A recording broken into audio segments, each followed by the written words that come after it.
Just a fair warning, this video is unscripted, thrown together. One of these days I'll start scripting these videos out and I'll make them better. So here's a bunch of rambling about a really cool light that I just bought. So I'm going to change it up a little bit. I typically don't do gear reviews. I'm trying to get better at that though. I try to run a pretty minimalistic kit, but it was time to upgrade some of our lighting. So keeping things even more minimal, going from 3 of these guys that I bought about 5 years ago, which they did an okay job. They were about 3,000 to 4,000 lux, I believe. Not 100% an expert on lux and everything, but we did upgrade to the SmallRig light, which is 100 watts, and with the reflector on it, if I'm correct on all of this, it's about 20,000 lux. So a huge upgrade that's out of one light. I don't have any weddings anytime soon to shoot with it, but I was able to take it outside the other night and pretty much, you could probably see it from space.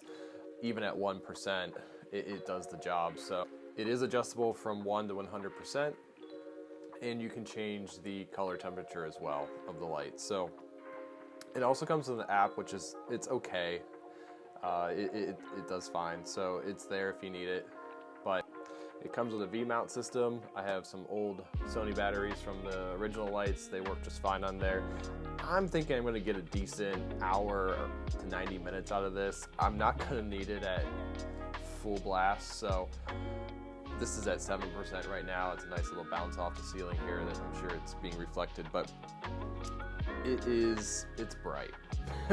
I might buy a second one just so I can cross them over, but for right now, we'll see how one does. But even at 10%, it is plenty. So the one thing I will say with this is it only goes to 60% brightness on battery. If you plug it in with the proper USB-C, the proper USB-C at 100 watts, it will go all the way up. But it's even at 60%, that's enough. So at some point I might be able to make an upgrade to take it to 100% if need be, but the amount of light that it does throw off with the reflector on is more than enough. So again, I wish I had some real life examples on this one, but I don't shoot a wedding for a few months, so kind of getting a little antsy to get something creative put together. So I decided to review this light because when the first time I turned it on and it was at 1%, I just started laughing because it is so bright. So we're at 3% there. We'll turn this guy on and see if I can match color. This is 100%. That's 100% brightness. So let's see. Color temperature is about the same. So it's just night and day between these two. So looking forward to getting some toasts, some first dance, some general dancing shots with this guy. Also picked up a few new lavalier mics. Not the biggest audio expert here. It's something I'm trying to work on for 2025, but I've always used the DJI Mic. I'm also interested in getting the second version just because it has the 32-bit float, but we'll see how the year goes. Maybe a few more bookings and I'll get that, but a couple lavaliers, a couple of the receivers, can't go wrong with these guys. But yeah, really looking forward to seeing. I left my mess out back there. That was my audio bag. But looking forward to using these couple of new tools this year. Again, my focus for weddings is improving our lighting situation and improving our audio situation.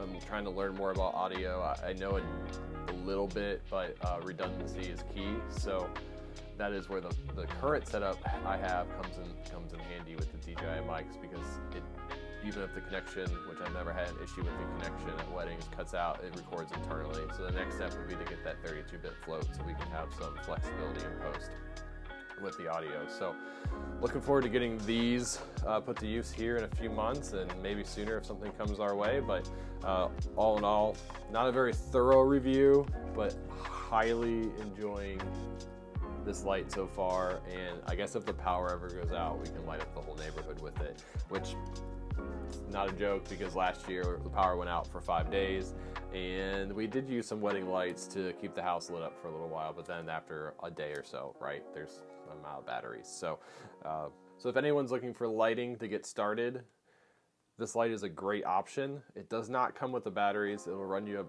about $150. They do sell some nice, SmallRig does sell some nice batteries, V-mount batteries that you can use, but if you have some extra Sony batteries laying around, they work as well, or a power bank that puts out at least 65 watts of power delivery. So looking ahead to next week's video, we have Caleb's birthday coming up, so we'll be doing his birthday is actually tomorrow. I'm a day late on shooting everything, and then his birthday party will be Saturday. So yeah, gonna have some fun, and maybe this light will come in handy. Probably not. I don't want to blind anybody. So that wraps up, I do believe, the 13th video in a row. I'm going for 13 videos, so that wraps up the 12th video of 52 this year. It's been a little bit of a challenge trying to find a topic every week, especially this time of year with the weather, but this was kind of the perfect time to give this a shot, and I'll continue to do more. So